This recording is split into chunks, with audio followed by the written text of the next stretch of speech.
Hi everybody, Megan Thompson here, and I wanted to get on here to talk about where parents really start to see the challenge in managing your child's intense emotions and why looking at your child's emotions as a sign of progress can set you back in understanding whether or not your child's actually making progress. So I want to get a clear understanding of what I'm talking about here.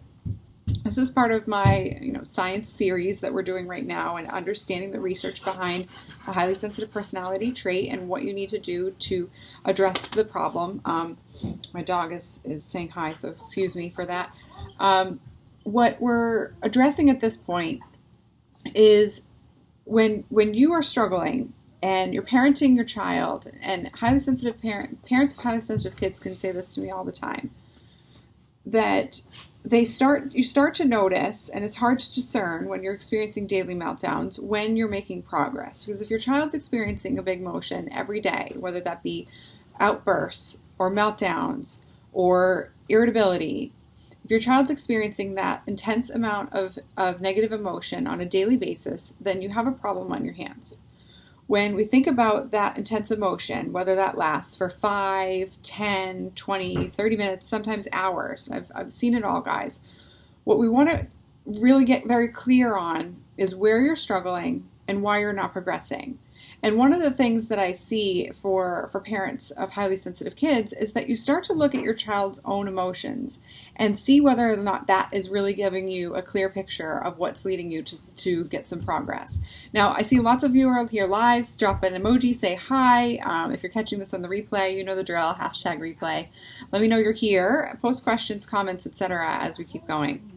So, when you're experiencing daily emotion and your daily meltdowns and your child's having these big emotions, they're melting down at the drop of a hat.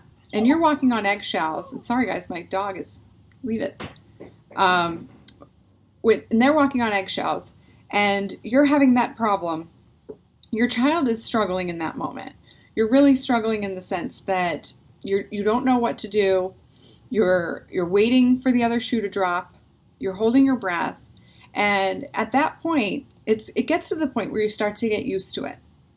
And so I speak to parents about this all the time. And one of the things that we talk about a lot of the time is recognizing that, hi Crystal, that comes a threshold for you on what is intense for your child.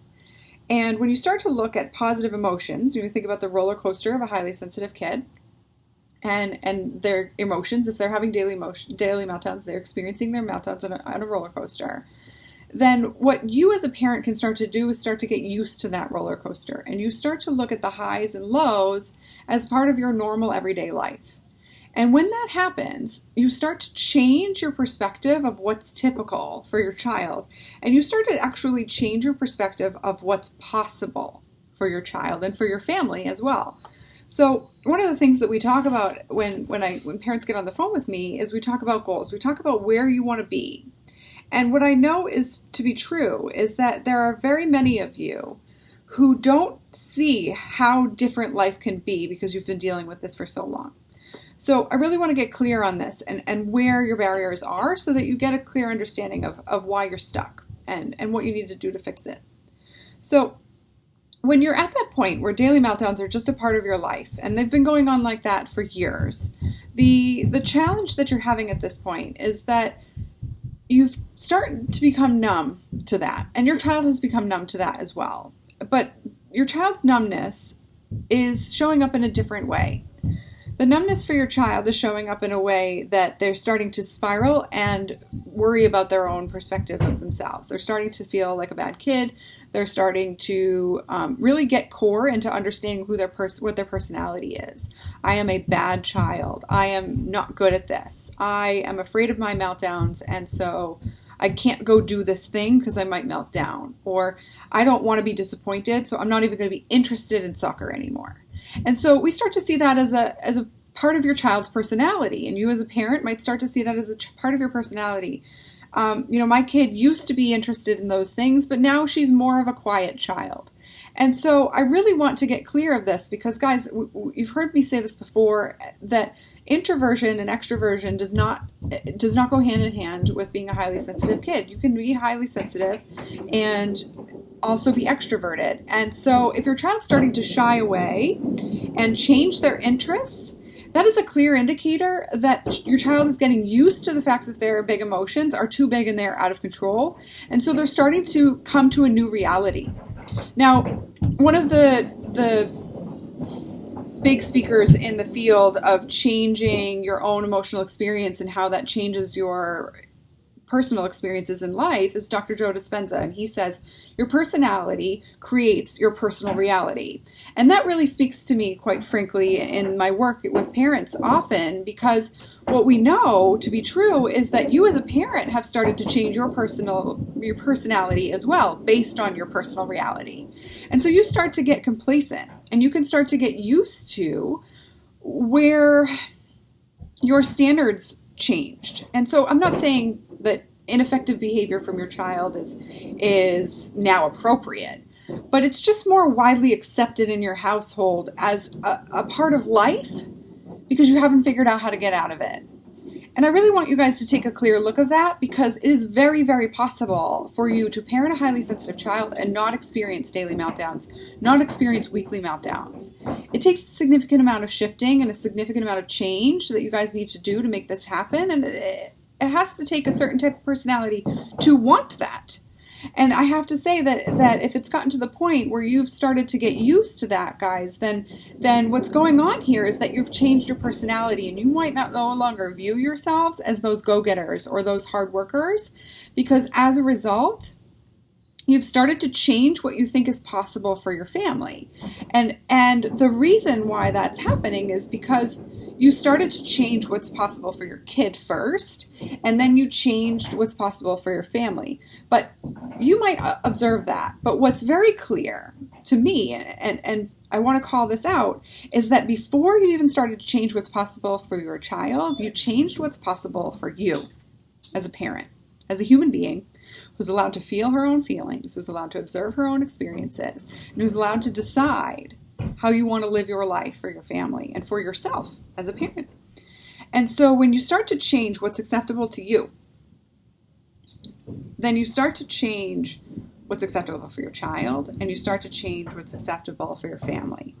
And that plays into your relationship with your spouse, it plays into your relationship with your other children if there's multiple, it plays into your relationship with your coworkers, etc. Because at that point, your whole life is different.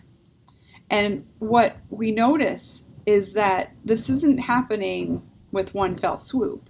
It's a very slow decline that we call out in these conversations with you if we get on the phone. And so what we observe in that moment is what you need to do to fix it. So how do you get out of that? How do you get out of that slow decline? How do you wake yourselves up to a new reality and stick with it and make it possible? Well, first what we need to do is really understand what's going on for your child and why you got there in the first place. So we already talked about how you changed your own perspective of what's okay and what's acceptable for you. And what I mean by that is you've started to get used to walking on eggshells in your own home. You've started to get used to this intense level of stress. And now I creep my shoulders up when I'm stressed, and I know that to be true, and I switch it immediately. But what I know is that when you're experiencing high levels of stress, you might not even know that you've been carrying that in your body all day long. And then by the time you get to bed, you're exhausted. And so your body starts to take that on as normal. And so when you experience a positive emotion from your child, your body's like, wait a minute, that's not normal. When's this going to happen? So what do? You hold your breath. You wait for the other shoe to drop, and your kid reads that from you. And so they hear from you, whether that's coming from your mouth or coming from your body or coming from your facial expressions, this won't last. And when that happens, your child finds a way to feel and experience positive emotion, and you look for hope. And that's helpful, absolutely. But what happens is that your body is trained to stay the same. We don't like change as humans. We don't like change as human beings because a change is threat. A change is danger. And so there's only so much we can tolerate. And so we fight it. And so one of the reasons why you're stuck is because your body is stuck in this perspective that this is normal. And so you can logic your way out of that 700 different times by Googling and researching different strategies to move out of there. If your body's not disconnected from that process, then you are not going to shift this problem. And so what we have to look at in terms of where your child is and where this is happening and why you're evaluating at times ineffectively whether or not you're making any progress, we have to understand the concept of vantage sensitivity. Now I want to get to this, and I'm going to actually put it up here so you guys understand. And one of my skills, I believe, is to explain the research in layman's terms very effectively. And I know, with that said, some of you are educators, teachers, nurses, doctors, etc. And so you like to have the research, and you like to or you have an analytical mind, and maybe you work in a different field. But I've spoken to enough of you to know where your specialties lie, and I know that this is helpful to use the words. So vantage sensitivity indicates that your child has a higher likelihood of improving based on their environment. So what does this mean? This means that on a happy day, your kid feels usually happy. If something feels happy to them, they are experiencing happy at a higher level.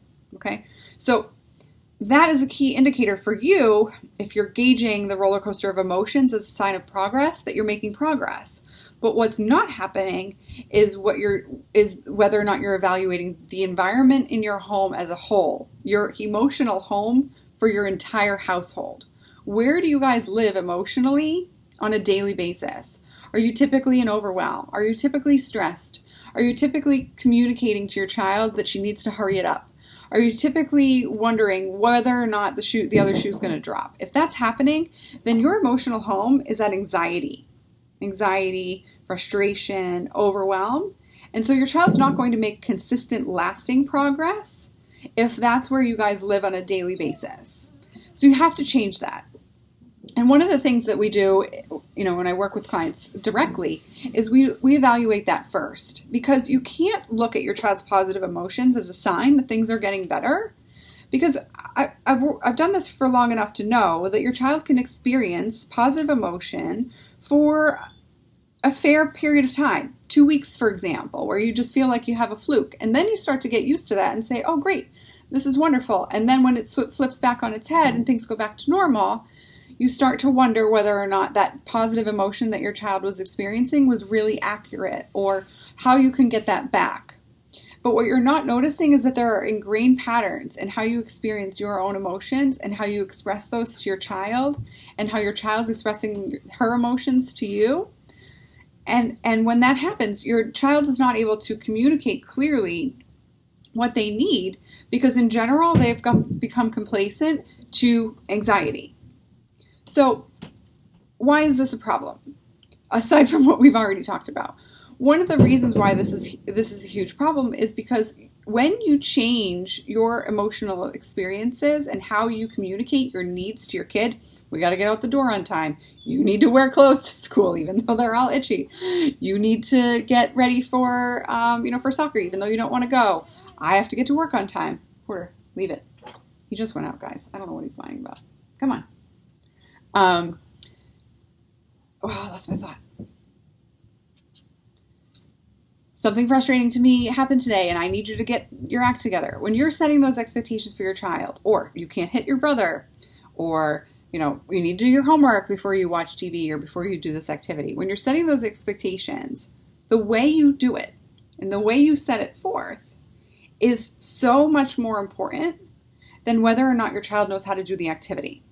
So if you're working on evaluating whether or not your child is positively completing the activity or positively following through on your expectation on a day-to-day basis, but you're not changing how you relate to your child or how you communicate to your child, then your child is not going to make lasting change. So I really want to get that clear and understand that for you guys, so that you have the ability to understand why I teach what I teach and why it's important to change the way that you parent, and the way that you both of you, if you're in a two-parent household, why both of you need to be on the same page. Because if that's not the case, then the roller coaster ride of your child's emotions is going to be in line and in sync with the roller coaster of your emotions. So you have to work on yourself first. Now, I know this is probably something that you've heard before, in the sense of knowing where you as a parent stand before you can help your child. But what I think is very important to discern is that highly sensitive kids have a higher likelihood of changing how they experience the world when their parents change. So what this means is that when you change the environment, you're going to see rapid progress.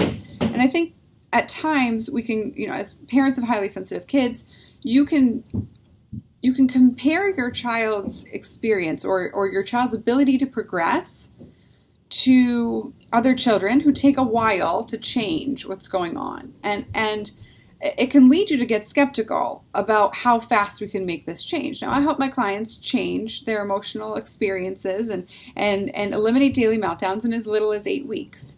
And oftentimes parents are wondering whether or not I have a magic wand. And so what I want to help you understand is that we actually use the research to fit that model. Highly sensitive children can change rapidly, but they cannot maintain and sustain that change if you don't change. And that's really what we do. We change the way you parent rather than helping your child understand the coping skills and shift that, because if you're not doing that, then your child's changes aren't going to last. So this is very important for you to be clear of, because when you're focusing on less on yourself and more on your child's ability to develop coping skills or manage their emotions or take take breaks or have a different schedule that's less chaotic, you're not addressing the true root of the problem. And so your efforts are going to be short-lasted. And so I really want to compel you guys to get clear on where you are impacting your child's ability to manage his or her own emotions and how you're doing that. And so I encourage you to, again, watch the masterclass. And if you've already done that, then go ahead and book a call, because what we're doing at this point, if you haven't been able to support yourselves in changing this dynamic consistently and thoroughly for your family, it's an indicator that you need more support. So I would highly implore you to get on the phone so that we can talk about where you're stuck, where you want to be, and what it's going to take to get there. Because I don't know if I can help you until we talk. It's very important to be very clear about that, because some parents don't understand where they need to go and whether or not that's possible for their family. And so part of my job is to help you see that here in the Facebook group. But if you haven't gotten to that point, we have to do that on the phone. And if that's very difficult for you to discern, then it takes some time for us to be sure that whether or not I can help you. So it's why I have to speak to everybody before I can say that this will work for you, because it's not for everybody. All right, guys, have a great night, and I'll talk to you later.